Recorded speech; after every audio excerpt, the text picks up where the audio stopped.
may dalang mga posibilidad ng tagumpay o kabiguan, ng ligaya o lungkot. Kaya marapat lamang na tanggapin si Jesucristo bilang tagapagligtas at Panginoon. At matapos yon ay panariwain ang katapatan at paglapit sa Kanya bawat araw o day by day.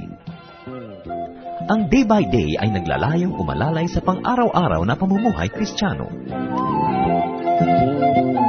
Narito po si Pastor Ed Lapis sa mensaheng pinamagatang Preventing Emotional and Behavioral Problems.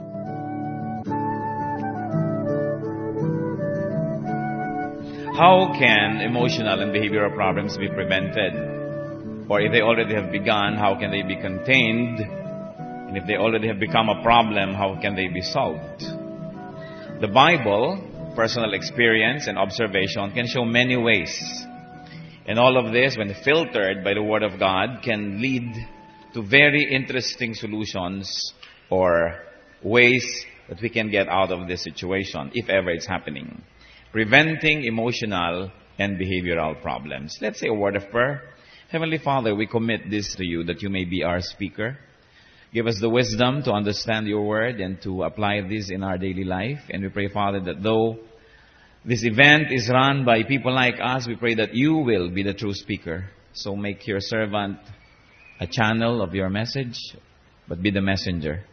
And we ask you, Holy Spirit, lead us, enable us to see, to hear, to understand, and then empower us to apply the truth of the Word of God in our lives. We commit this work to you, Father, in Jesus' mighty name.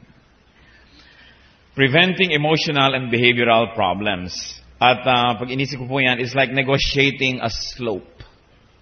A slope. Pagka upwards is difficult to climb because of the force of gravity. But also, if you're going downward, it's also difficult, also because of the same force of gravity. Hindi mo malaman kung ang mahirap ba sa bundok, umakyat o bumaba. Kasi mahirap din bumaba, nakakadulas. And preventing emotional and behavioral problems is like climbing a slope. So remember slope. Para lang natin matandaan, S-L-O-P-E. Because I like to suggest a few words that may help us prevent emotional and behavioral problems among children. Not necessarily in the order of importance. Begin with S. School. Send their child to a Christian school. Isang malaki ng advantage yon. Why? While you're busy at work, doing your other things and businesses, you can rest assured that your child is not only learning biology or chemistry or physics, but also the Word of God and how the Word of God applies to such knowledge. Because knowledge without good character becomes a weapon on reckless hands. Baliwala ang karunungan kung hindi nakasuko sa kapangyarihan at kaluwalhatian ng Diyos. Nagiging kasangkapan lang para tayo maging mayabang, maging palalo, at mapanira. Kaya nakakatuwa na ang mga bata ay meron tayong pwedeng pagdalhan na Christian school. Hindi lang sila tinuturuan ng basic physical knowledge or knowledge of the physical world, but also that of the spiritual realities. Sabi sa Proverbs 22:6, nagasgas na verse na, ginagamit lagi, pero totoong-totoo kasi, train a child in the way he should go, and when he is old, he will not depart from it. This is especially necessary if you do not have quantity time for your child. Yung mga quality time, pampalubag loob lang yan ng mga magulang. Ang kailangan ng mga bata, quantity time. Ngayon, pampalubag loob, quality time. Structured na structured, programa, pero ang kailangan talaga, quantity time. At kung tayo po, we are not privileged to have that much time. Let's say, you belong to a family where both the father and the mother work outside of the house. Nakakatuwa na rin na isipin na habang hindi natin kasama yung anak natin nasa school, learning verses from the Bible, praying, kung may chapel time pa, may chapel time, and they do Bible studies, and they are introduced to the Lord Jesus Christ in a systematic and a consistent way. So mahalaga po sa ating slope, yung negotiating this kind of possible problems, school. And you should add Sunday school, or whatever your local church's version of it is. The child must be brought to the saving knowledge of the Lord Jesus Christ as early as possible. Dapat nating unahan si Satanas sa heart and mind of our children. Malaki pong debate sa mga communication experts kung ano bang mahalaga, yung mauna o mahuli na magsabi. Pero mukhang mahalagang mauna. Kahit nga may nagsusumbong sa inyo, yung nauna, kakampihan nyo na usually. Pagka may pangalawa nagsumbong, kampi na kayo doon sa nauna eh. So mahalaga na nauuna tayo sa isip ng bata. Bago pa siya makapanood ng mga kung ano-anong cartoon, bago pa siya makarinig ng kung ano-anong mga wild ideas from classmates and from fellow children, bago pa siya maapektuhan ng media, unahan natin ang salita ng Diyos. Of course, it's our primary duty to do that. Pero mahalaga na nakakomplement yung school. Or if not, kung minsan yung school na nga nagiging primary source of these teachings dahil sobrang busy yung mga magulang. Kung busy na tayo, hindi na natin maturuan ng Biblia yung mga bata, tapos hindi pa sila pupunta sa Christian school, ano mangyayari? Kaya mahalaga yung school. Meron pong naging pag-aaral sa death row sa National Bilibid Prisons, and they found one very interesting information. That none of those people who are at death row ever went to Sunday school. Wala ni isang nakatungtong sa Sunday school doon sa mga nasa death row. Meron kayang kinalaman yon? I believe so. Because the Bible says, train a child in the way he should go. And when he is old, he will not depart from it. And this is the word of God that we claim.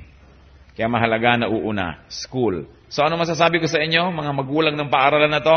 Congratulations for enrolling your child at the Christian School International. Dahil meron na kayong lamang, kumbaga, para maiwasan itong mga problema.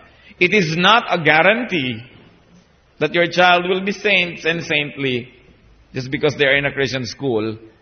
But, it's a big head start. Malaking punto na yon. Hindi laging garantiya. Kung yung anak nyo nagpunta na sa Christian school, sabihin iba, nasa Christian school na nga yan, ganyan pa kung wala pa yan sa Christian school, ano pa mangyayari dyan? It could be worse. Kaya sabihin nyo, salamat talaga sa Christian school, kung hindi, baka talagang naging monstrous ang problema. So remember, what's our word to remember? Slope. So tapos na tayo sa S. L naman. How do you prevent emotional and behavioral problems? You need a lot of love. Love. Love the child. Most behavioral problems come from being unloved or underloved. Or, parents, listen to this. From feeling unloved. Loved, pero feel nila, hindi sila loved. Because love is not love until you express it. Until you give it away. Until you operationalize this high and lofty idea. Kailangan mahal at pinaparamdam yung pagmamahal na yon. Proverbs 10:12, hatred stirs up dissension, but love covers over all wrongs. Hindi naman clear yung Proverbs kung kaninong wrong yung natakpan, nung minamahal o nagmamahal, o pareho ba. Pero ang mahalaga, love covers wrongs. Kaya kung mahal na mahal nyo nga ang anak nyo, nagkakamali kayo, madali nilang napapatawad. Sabihin nila kasi, mahal naman ako niyan Nataon lang siguro, masama yung mood. Pero oras na akala ng bata hindi mo siya mahal, kahit ang liit-liit na bagay na nagawa mong mali, lumalaki. Kasi ang interpretation niya, kasi hindi niya ako mahal, kaya siya ganyan. It's important to love, and not only to love, but to express that love. 1 Peter 4:8. Above all, love each other deeply, because love covers over a multitude of sins. The same theme, natatakpan ng pag-ibig ang maraming pagkakamali. At hindi po ba totoo yun? Pag mahal niyo yung nagkakamali, parang ang laki-laki ng capacity niyo to forgive. Pag anak niyo ang nakabasag ng pagkalaki-laking salamin, parang, awkward kasi ang anak ko lumalaki. Subukan niyo kung katulong ang nakabasag. Kita niyo na ibig ko sabihin. Pag mahal niyo yung nakakagawa, may takip kasi mahal niyo Kaya mahalaga yung may pagmamahal at pagmamahal na ipinapahayag. Proverbs 15:17. Better a meal of vegetables where there is love than a fattened calf with hatred.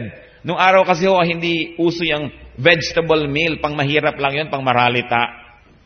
Ngayon kasi, na yan signature vegetables. Healthful living. Uso. Pero nung araw, pag vegetable kinakain mo, ay maralita, mahirap. Kaya ngayon mahihirap, malalakas ang katawan Tama pala kinakain nila. No? Pero sabi dito, mabuti pa yung pagkain ng mahirap Kesa masarap na pagkain, pagkatapos nagbabangayan naman, nag-aaway yung mga tao doon sa hapagkainan. So mahalaga yung love, not only parental love for the children, but also parental love for each other. There's nothing more that can unsettle a child's sense of security than hearing or knowing about his parents quarreling. Kaya yung pagmamahal ng tatay sa nanay, nanay sa tatay, napakahalaga to create a very deep sense of security in the emotion of the person. So as we have said, love must be expressed. Buti nga ngayon, ang mga magulang mas madali na mag-express ng love. Ang mga tatay can say na to their children, I love you, na hindi kinikilabutan. Nung generation namin, when we were children, ang mga tatay para mga poon. No? Hindi yan nagsasabi ng I love you. Hindi yan hihimas-himas sa'yo. Mabuti nga ngayon, madali-dali nang gawin yan. There was a time when it was so difficult for our elders to be expressive. But even this generation can be more expressive.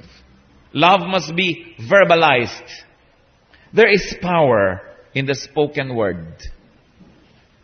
Kung hindi kayo agree dito, isipin nyo, lahat ng tao na nakasakit ng inyong kalooban, very, very deeply, hindi naman siguro dahil sinuntok kayo, o sinampal kayo, o sinaksa kayo, dahil pinagsabihan kayo ng masakit na salita. The power of the spoken word in the negative sense.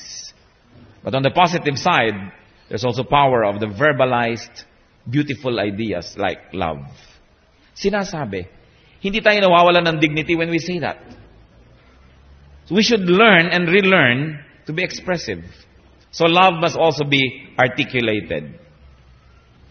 Maybe yung love is, ayan, present kayo dito, pinapakita nyo sa mga anak nyo na love nyo sila. Baka magkaroon ng -10 pag wala kayo ngayon dito. O kaya ay nahihiya naman yung anak nyo sa kanyang teacher, hindi kayo dumating, so kahit umabsent kayo siguro sa trabaho, o you rearrange your life to be here, that is articulated love. Kaya hindi pwede sabihin sa anak niyong, mahal na mahal kita anak, pero hindi ako pupunta doon sa affair ng mga parents. Bahala ka na sa teacher mo. Gagawa ka ng paraan to articulate that love, to operationalize it, to make it tangible. Siguro yun ay tinitirintas-tirintas mo yung buhok na yung anak, o ginagawa mo siya ng sandwich, a smile, a pat on the back, things like that. Love must be articulated. And love must be on the level, meaning love must be evenly distributed. What do we mean? Show no favoritism. Sinabi ko pong show kasi marami mga magulang ang magsasabing, actually, no matter how much I try, meron talaga akong little favorite eh. Kaya hindi ko na sinabing don't have favorites. Ang sinabi ko na, show no favoritism. Pigil-pigilin nyo naman yung tendency nyo na sobrang i-baby yung isa tapos hindi pansinin yung iba. Kung sakasakaling mahigit sa isa ang inyong anak. Don't show any favoritism based on age. Kasi itong una o ito huli. Paano yung mga gitna? Kaya pinakamaraming complex daw yung mga nasa gitna eh. O kaya don't show favoritism based on gender. O lahat ng lalaki, sige mag-basketball, maglaro ng maglaro. Yung mga babae, laban ang mga medyas itong mga lalaking ito. Magluto, maglaba, no? Don't show any favoritism based on skill or personality. So much resentment resides in a jealous heart. At sa dinami-rami po nang na-counsel ang inyong lingkod, karamihan yung may mga deep-seated anger sa kanilang kabataan, galit sa magulang dahil may paborito, pero hindi naman ma-express. O kaya galit sa kapatid na paborito. Kaya usually pag namatay ng mga magulang, lumalabas yung mga ganyang quarrels. Ikaw na nga lagi na nang binibigyan ng nanay natin ng tiyan ng bangus. Ako puro likod na lang. Tapos ngayon ikaw na naman ang merong mana ng lupa. Ako hamburger. So makikita natin na nakatanim sa isip ng mga bata. Show no favoritism. Of course, it's always better not to have. But it's your personal business to have or not to have. I'm just asking you, if ever, don't show it. And love must be open to reciprocation. Allow the child to love you back. You don't have to be supermen and superwomen as parents. You may allow them to help you. You may show them a weak part of you. So be available to love and be loved. And be open to love and be loved. That love is shared. Hindi parang benefactor-beneficiary relationship. But it goes in a circle that you love and you're willing also to accept that kind of love. So let's go to letter O. Another way that we can prevent emotional and behavioral problems, another system, openness. Nourish the child in a climate of godly openness. The child must be allowed and encouraged to express himself. There was a time when parents were always very happy pag nagsasalita na yung anak nila. Uy, nagsasalita na siya, sabi mo, Mama, Papa. Tapos pag marunong na talaga magsalita, huwag kang sasagot. Huwag kang magsasalita. No? So, puro suppression. Puro suppression. The child must be permitted, even encouraged to be open about his thoughts, his feelings, and even his personality and inclinations. Na ang bahay dapat hindi hukuman. A house should not be a courtroom where everybody is judged by the book, but a house is a refuge. A home is a place where you're accepted no matter what. But then you begin from there, and you begin to work together to improve on things that are not truly acceptable. But you always begin with acceptance. That's what the family is for. That's what the family is all about. But you don't stop there. You work together to keep on improving people, personalities. But there must be a climate of acceptance. And then it will encourage openness. Marami pong mga tinanong ako ng mga theologians, yung akala natin mga napopossess by evil spirit, na iiba-iba yung boses, na iba-iba yung itsura. Akala natin lahat yun possession. Sinasabi po ng mga iba, na yung iba doon, hindi talaga demonic possession. Mga sobra lang na-suppress ng childhood nila, o merong suppressed feeling, hindi masabi openly, so the body makes a way to express what cannot be expressed in polite society or in polite family circles. Kaya tuloy yung tao, naiiba pa yung boses, umiikot-ikot yung mata. Pero yung hirap ang dinaranas sa mga tao dahil na-suppress sila. Especially if the parents are over-domineering. Hindi na makapagsabi ng hindi mo conform doon sa kanilang gusto. And of course, may I caution you parents, please don't force your children to become like you. Is it not going to be a horrible world if everybody's like us? So, kung doktor kayo, huwag niyo siyang pilitin. Kasi kumisan yung mga hindi natin natupad sa buhay natin, gusto sila tumupad. No? The children become the extensions of our frustrations. And we want them to become champions of the things we weren't able to do. So mag-aral ka na agriculture kasi hindi ako nakapag-agriculture. Magganito ka kasi yung uncle mo ganun, o naging ganito, naging PhD, etc., etc. Ang mahalaga, yung nakikita natin sa commercial, yung gusto ko mag-fine arts, sabi niya, suportahan ta ka. Sa yan ang hilig mo bakit ka pipiliting maging katulad ko? Mamaya, if nature would take its course, mauuna akong mamatay kaysa sa'yo, paano ka na kung wala na ako, wala ka ng audience, wala ka ng piniplease? Then you're stuck with a career, you are stuck with a lifestyle that you don't like. One of the best gifts of parenting is setting people free. The moment the umbilical cord is cut from the womb, the process of setting people free begins. And it never really fully ends until we realize that the role of the parent is to make the child grow and become how God designed him or her, not what we want for the child. Lalo yung mga magulang na pinipilit yung anak maging laging first honor. Talagang kutak-kutak na blackmail, pananakot, no, harassment, para maging honor. Kasi pala nanay gusto niya, tuwing graduation, siya ang akyat ng akyat sa entablado. You know, sometimes it becomes a cruel contest among mothers and fathers. And the children become hopeless pawns in our cruel chess games. Sometimes even in our social climbing. No, yung mga bata ang nagiging pawn. Kawawa naman sila. This is not what parents are supposed to do.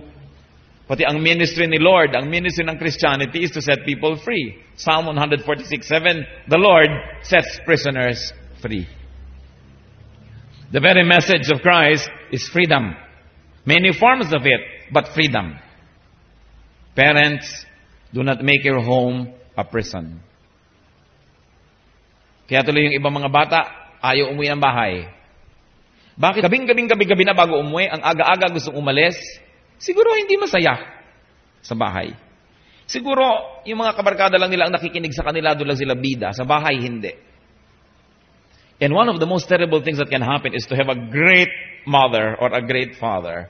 Then you live in the shadow of that parent forever. Lalo dito sa Los Baños, ang great na mga parents natin dito eh. No? Si doktor ganyan, si doktor ganito, si scientist ganyan, na-discover niya kung paano magpapatubo ng kamoting walang ugat. Ito naman, kamatis na walang buto, kung paano ang makapuno ay pinapaanak. Ang gagaling! E paano kayong mga anak hindi ganon?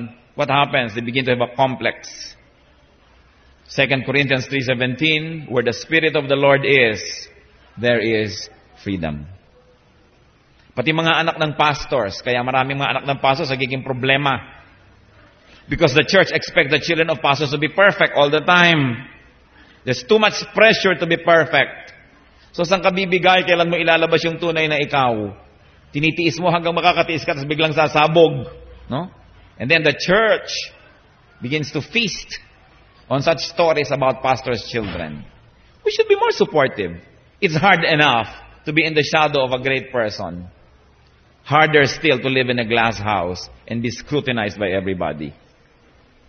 Kawawa yung mga anak ng mga achievers na oobliga na mag-achieve din.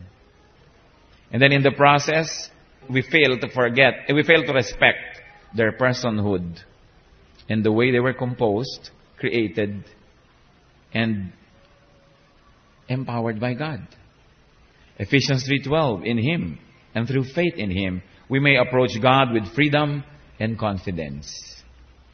Kung tayo nakakalapit sa Diyos, Creator of heaven and earth, bakit may mga anak hindi makalapit sa magulang? Sobra kasing pedestal. Sobra yung gap.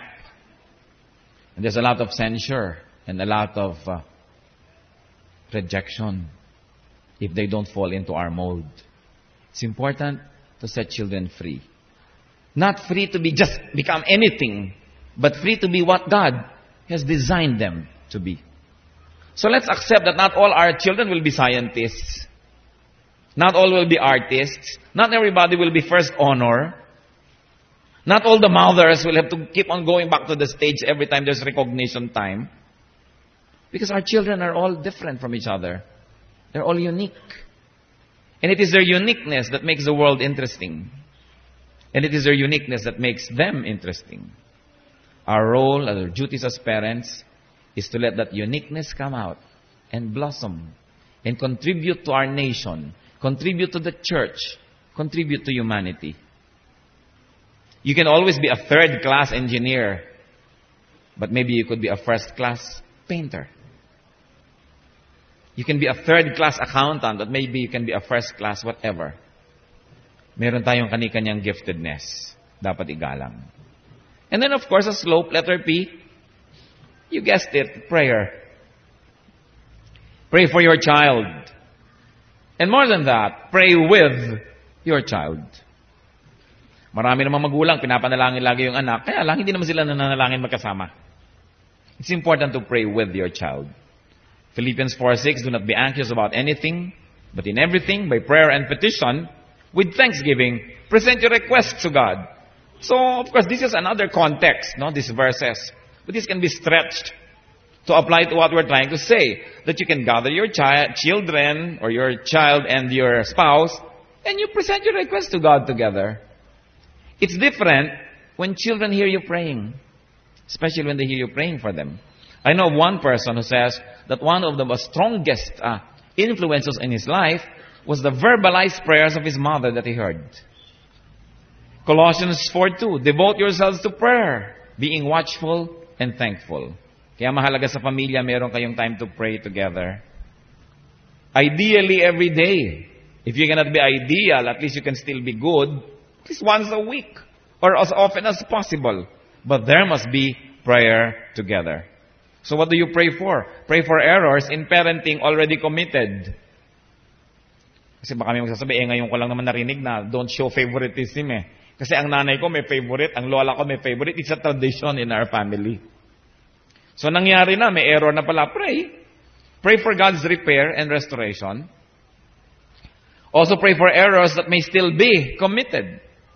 And pray for protection from satanic deception, influence, and control, both for the child and for yourself. Ang laki-laki ng ating pananagutan, alam nyo, napakarami kong taong nakita na sira, ang sumira, magulang. Hindi naman sinadya ng magulang. Sino ba namang magulang ang gigising isang araw? Of course, no parent would wake up one day and say, I will destroy my child. But sometimes unknowingly we do it. Nasisira yung personalidad ng bata, lagi na lang siyang kulang, lagi na lang siyang mali. Nagkakaroon siya ng mga inferiority complex. Lalong-lalo kung paborito yung isa niyang kapatid. Grabing complex ang nangyayari. Parents should come together and pray a lot. What else? Sa ating slope, last letter. Example. Be a good example to your children. Sabi nung Proverbs 22 verse 6 ay ano? Train up a child in the way he should go. And then somebody twisted it a little bit, but be sure that you go that way yourself. You don't tell children where to go. You go yourself. And show them that it works. Hindi mo pwedeng sabihin sa anak mo na kailangan masipag ka, tas ang tamad mo.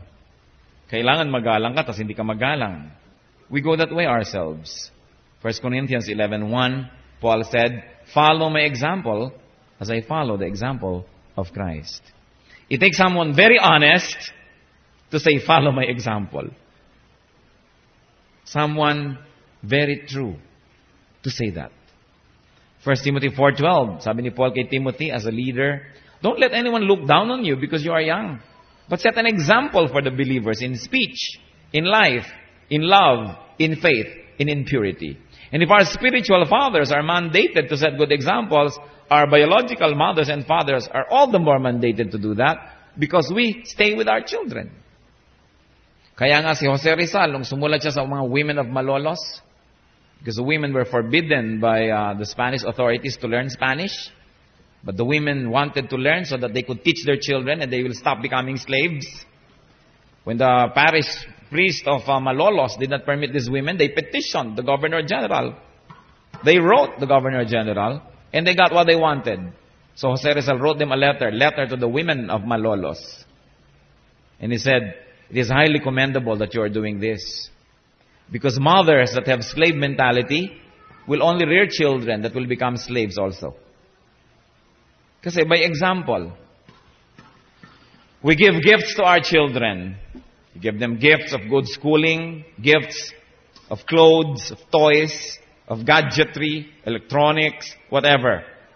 But don't forget to give one of the greatest gifts, the gift of a good example. The youth need the gift of a good example because the youth is already disillusioned because there seems to be no connection between lofty and noble ideals and reality. Parang hindi na totoo yung kabutihan, tapos hindi mo naman nakikita sa totoong buhay, yung honesty, yung goodness. Parang crime pays. Parang shortcuts will give you what you want. Don't follow the rules and you will be ahead. Parang yan ang nakikita ngayon ng lahat ng tao. Be corrupt and you will be rich. That's why we need to give the children the gift of a good example for them to see, to know, and to prove to themselves that the ideals of the Bible, that the ideals of godliness are doable and that they are in fact effective. Kailangan nakikita nilang totoo. Na kahit hindi tayo dumami yung pera, hindi tayo gagawa ng masama. They've got to see it at work. Because there's very little of that you can see around. Yung mga bata tuloy, ayaw na nila maniwala sa mga quotations, sa mga verses, sa mga philosophy. Sabi nila, pang libro lang yan. Hindi yan pang totoong buhay. That's why we got to give them the gift of a good example. Be an example to your children in love and in loving, in openness, in prayerfulness, in good behavior, and especially, be a good example to your children in forgiveness, in forgiving others. Kailangan makita ng mga anak nyo sa inyo na marunong kayo magpatawad. Dahil, baka hindi natin alam na may mga pagkukulang tayo sa kanila, may mga sama sila ng loob at galit din sa atin. kailangan din nating mapatawad tayo nila. Don't burn the bridge over which you too must pass. The bridge of forgiveness. If we allow the children to see us forgiving people around us, they will learn to forgive. And again, this is one of the finest gifts that you can give to them. To teach them how to forgive. You know why?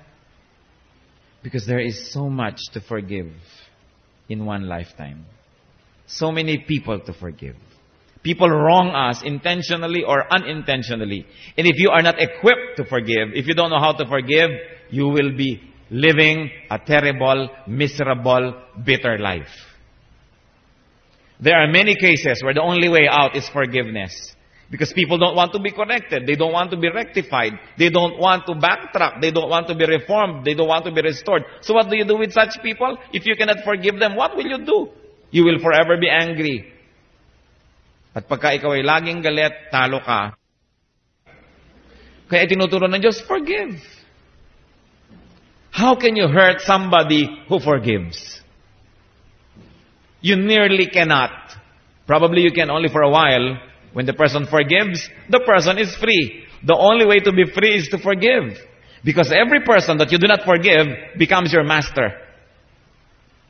Because the idea of unforgiveness is a prison. Hindi ka sumaya, hindi ka makalaya. Pag naaalala mo yung taong naiinis ka nung bata ka, yung naapektuhan ka, nasisira ang diskarte mo sa buhay, nagkakasala ka pa, lugi-lugi ka na. Teach children to forgive. By forgiving them. And by letting them see how we forgive people around us. We teach people good citizenship. It is one of the challenges of parents to rear a generation of patriots, of people who love their country. Napag-iwanan na tayo ng lahat yata ng country sa Asia. Dati unang-una tayo, napag-iwanan na tayong lahat. Dati yung mga Thai nagpupunta dito para mag-aral ng food processing, ng agriculture. Ngayon, ang agricultural products nila, talong-talo tayo everywhere. Pati patis, ini-import na natin from Thailand. Naiwan na tayo ng Malaysia kahit malang sa paggawa ng polo o ng Indonesia. Anong dahilan? The Filipino is a very good relative, probably the best relative on earth. The Filipino is a very good friend, probably one of the best friends on earth. But the Filipino is still to become a good citizen. Yung love for country. Love for the community. Hindi yung basta masaya kami ng asawa ko, ng nanay ko, lola ko, to hell with everybody. Kailangan natin silang turuan nun kasi kawawa naman ang ating bayan na lampas-lampasan na ng lahat. Ang tatalino naman ng mga Pilipino. Person to person, we can stand up to anybody on earth. Pero bakit country to country, kulelat tayo? Malapit na tayong malampasan ng Marlboro country. Wala na yatang country hindi makakalampas dito. Dahil kulang ng pag-ibig sa bayan ang mga kabataan. Paano kababata pa lang, kakausapin na natin foreign language agad. Ipinagmamalaki, I need a tutor in Filipino. No? Anong uri ng mga citizen ang pinapalaki natin? Walang pag-ibig sa bayan. Kanino niya iaalay ang kanyang karunungan, ang kanyang galing sa bayan ng may bayan, sa ibang bayan? Ang number one ambisyon, takasan ng bayan niya. Ano na tayo? Good citizenship. Kailangan niyo ipakita ang pag-ibig niyo sa bayan, sa inyong mga anak. And of course, we teach them good professionalism, civility, behavior, conduct. Yan ang kulang ngayon ay yung good manners and right conduct. Buti pa nung araw, umabot pa ako dyan. Sino sa inyong umabot sa GMRC? O amin na. O marami naman pala tayong mga ka-carbon dates. Mga kagandahang asal. Aanuhin mo ang karunungan kung magaspang ang ugali. Kailangan character before knowledge. Knowledge is important, but it becomes a poison when you have no character. Mahalaga. Raising children is like negotiating a slope. Huwag naman kayo masyadong serious sa slope. Pinadali lang natin para matandaan. So when you remember this day, you think of slope. Be diligent, be strong, and be careful. Remember, you can only pass this way once. The impressions we make on our children will have a great bearing on what they can be or what they cannot be. Nawa tulungan tayo ng Panginoon na maging mga mabuting magulang Kahit tayo may mga kakulangan, patuloy din tayong lumago sa Panginoon at maibigay natin the best that we can ever, because this is our duty to God, to our country, and most importantly, to our child. Mabuhay po kayo.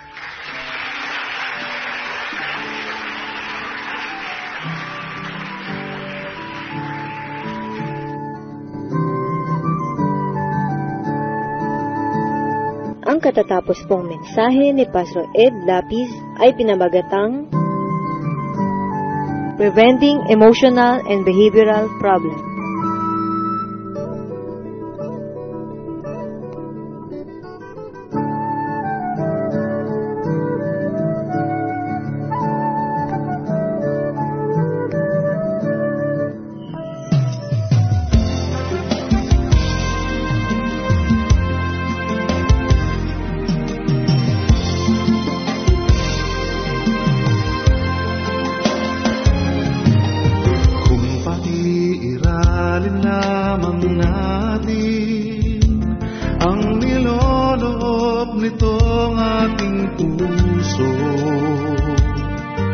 Marahil may ligaw tayong landasin at hindi matitiyak ang ating tungo.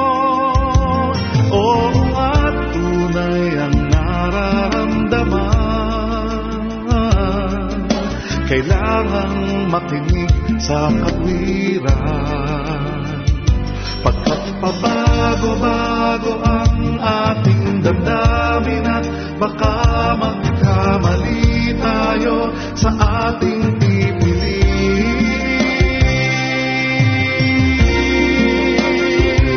Kung pairalin lamang ang damdamin na walang kasamang isip, di ba't may pagkukulang kung wala namang damdamin ang lahat ng iisipin gagawin, may kulang pa rin. Kailangan nga silang pagtagpuin.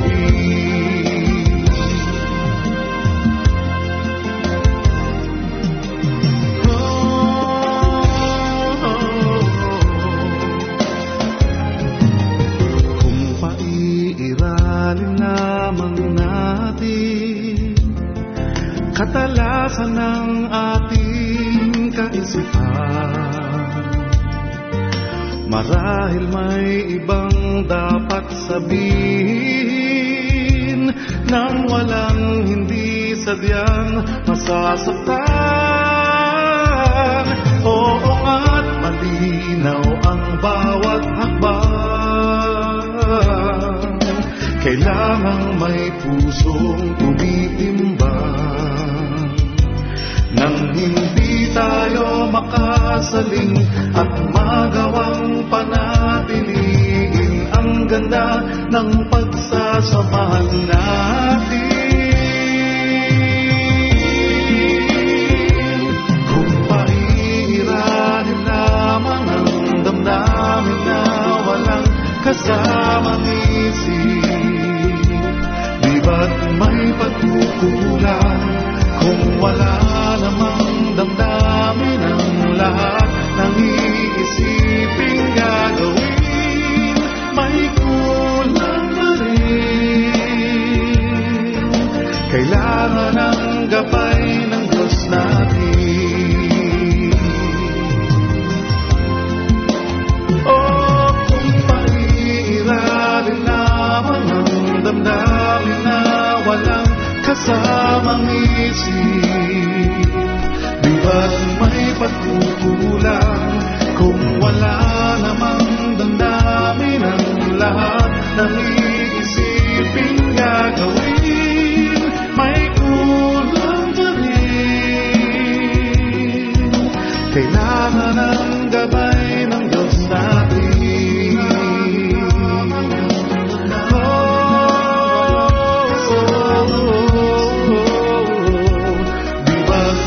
Pagkukulang kung wala namang damdamin ang lahat ng iisipin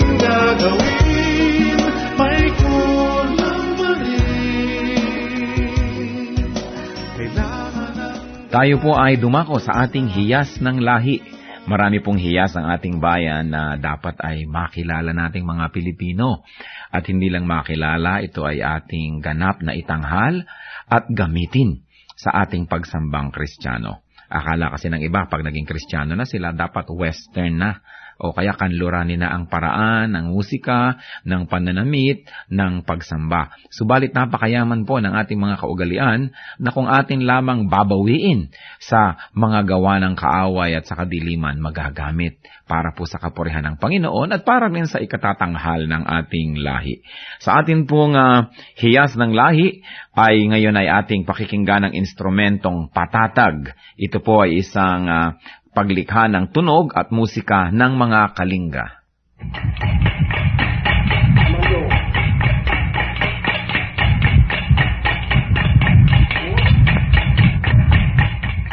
Ang patatag ay isang instrumentong panugtog ng mga Kalinga sa Cordillera at ito ay yari sa isang bias ng buho na biniyak pahaba para maging 2 piraso.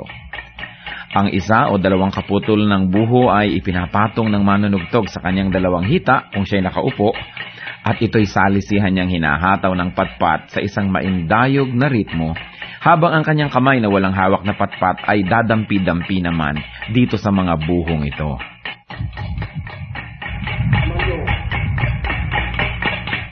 Maaaring sumali ang 1 hanggang 6 o higit pang mga manunugtog na salisihan ang pasok sa ritmo, habang sila ay nakapaghahabi naman ng isang melodya.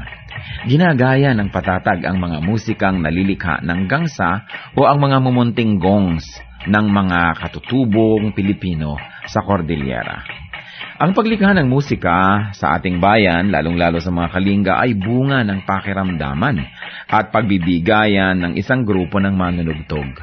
Hindi lang tayo lumilikha ng tunog, hindi lang tayo lumilikha ng musika, patuloy tayong humahabi ng lipunan kung saan ang pagpapahalaga ng bigayan, pakiramdaman ay kitang-kita sa paglikha ng tunog. Sa paggamit ng patatag, ang mga Kalinga ay isa-isang nag-aambag para makabuo ng isang melodya. Hindi lang isang tao ang gumagawa ng melodya at ang iba ay para lamang na tagatulong o background, kundi ang lahat ay kasama. Ang patatag ay maaari nating gamitin sa paglikha ng musika para sambahin ng Diyos. Kailangan lang masanay ang ating tainga sapagkat kung bago ay parang tayo'y naninibago. Subalit ang lahat po ng tunog ay bigay ng Diyos sa sangsinukob. At marami nga lang tunog ang ginamit ng kaaway ng matagal na. Dapat bawiin na natin at gamitin sa pagsamba sa Panginoong Hesus. Ang patatag ng mga Kalinga, hiyas ng lahi, hiyas ng bayan. Kung kayo po ay na-bless ng programang ito o may comments o suggestions, mag-text sa Radio Listener Text Liwanag. Type RL space name space address space ang inyong mensahe at ipadala sa 0917-549-2624.